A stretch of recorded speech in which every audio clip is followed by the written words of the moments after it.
Napaka-organized ko, guys. Ang tanga-tanga ko.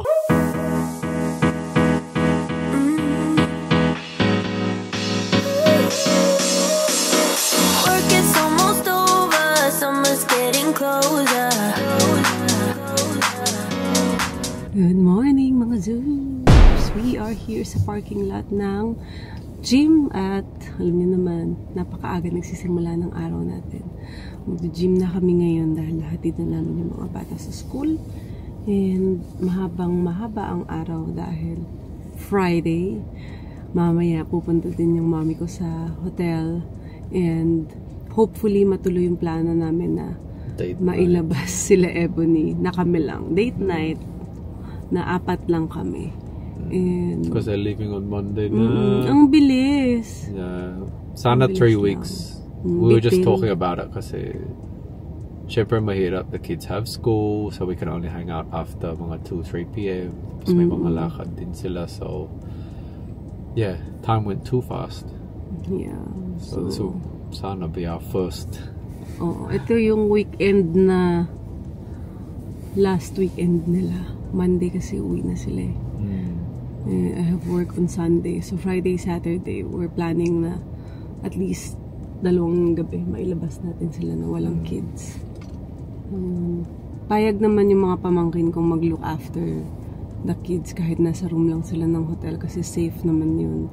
And tsaka gabi lang naman.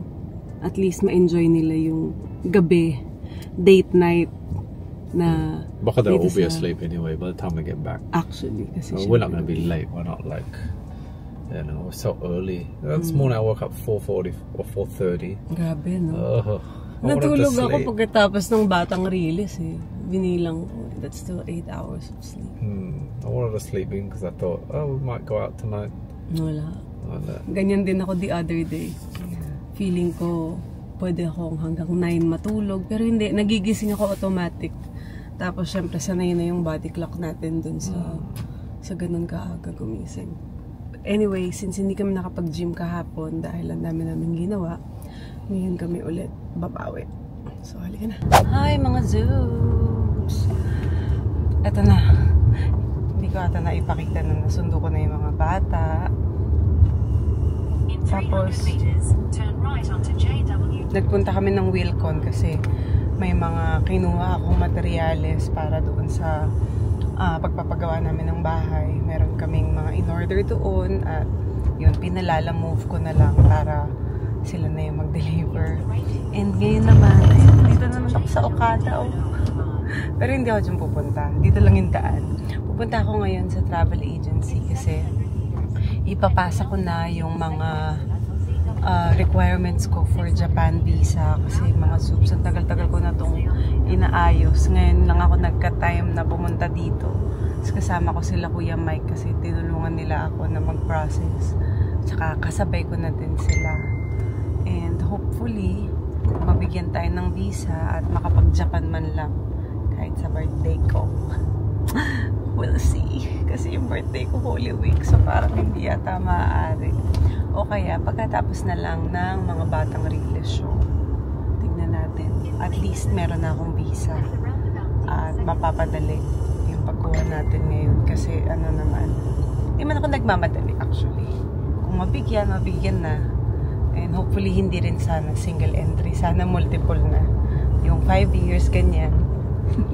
Kasi yun yung visa ko dati. Pero kasi, yun nga, ang tagal ko kasi nang hindi nakakapunta ng Japan or nag-travel na paso na lang yung visa ko. But this time, sana, yun nga, mas matagal yung visa makuha and mas, mas ano tayo, makakuha ng mas matagal-tagal na expiry. Nandun na sila Kuya Mike. Actually, dinaanan ko pa rin kanina yung mga papeles ko sa condo. Nakalimutan ko kasi kaninang umaga. Dala ko na. Medyo makulimlim na. Hapon na eh. Si Aliyah dinaan namin sa Hilton para makapag-stay na lang muna siya doon. Kasama niya sila Ebony. Para makapag-enjoy sila, makapag-bonding siya kay Leia. Dahil si Mimi naman ay Yung mihilik. Tulog na siya. Napagod. Actually, nakapag-nap nga din ako dito sa kotse kanina. Nagising na lang ako nung malapit na kami sa Hilton. So, sa mga gustong magtanong, yes, maaari kayong kumuha ng visa. And sabi nga sa news, sa mga susunod na buwan, hindi nyo na daw kailangan ng agency. Kayo na lang yung pwedeng mag-process ng papel mo. DIY na lang, guys. Ito na kami sa seaside. Ang ganda-ganda na dito. Ang luwag-luwag na. Dami-dami ng mga... This is that new mall here. Anong mall yan? Yan ba yung ano? Parang park. Yung Parkal yung pinuntahan natin dati. We haven't even taken them there yet. Ay, oo This nga. is really nice mall too. Sa Parkal. Parang Basketball high-end court. BGC. It's like open air. Open air daw yan. Parang Mall of Asia na nasa labas. Pero No, mas... I think they're more going for the BGC vibe. BGC vibe na mas malaki. Oo, sakto lang. Napaka-organized ko, guys. Ang tanga na ako. So, ang sabi ko nga, diba, binalikan ko yung mga papeles sa kondo. Alam niyo kung ano yung hindi nakuha? Yung passport ko. Yung passport ko na iwan ko. Friday ngayon. So, I have to go back Monday. Monday. Hindi nga naman kami nagmamadali, pero alam niyo yun, nagpunta pa ako dito. Pero at least, they check all of my requirements. Okay naman. Yung passport ko lang talaga. Kaya wala akong magawa. Yun ang pinaka-importante sa lahat. Kaya yun. Nakakagigil. Anyway, mga sus. Ito, pabalik na kami ng hotel. At nagising na to si Mimi kanina pagpasok ko ng kotse, pero ngayon she's tulog ulit, kaya okay lang. Parang baling-bali naman yung leg ko siya. Kainis. Pabalik na kami ng hotel. So as you can see by my eyes, guys, sobrang sleepy ako. But Mimi's hungry, so I went downstairs to get her some food. Pick myself up a coffee, but we still have a dinner to attend later, so hopefully this coffee will push me through.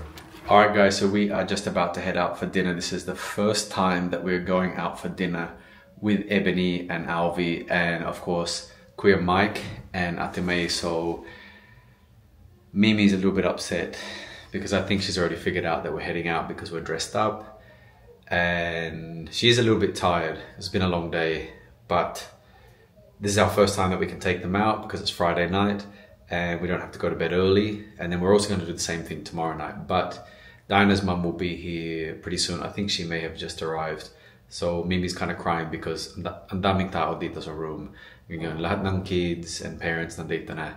So medyo overwhelmed siya. I don't think she was expecting, because we just went downstairs to get food. And when we came back up, everybody was here. So I don't think she was expecting that pala.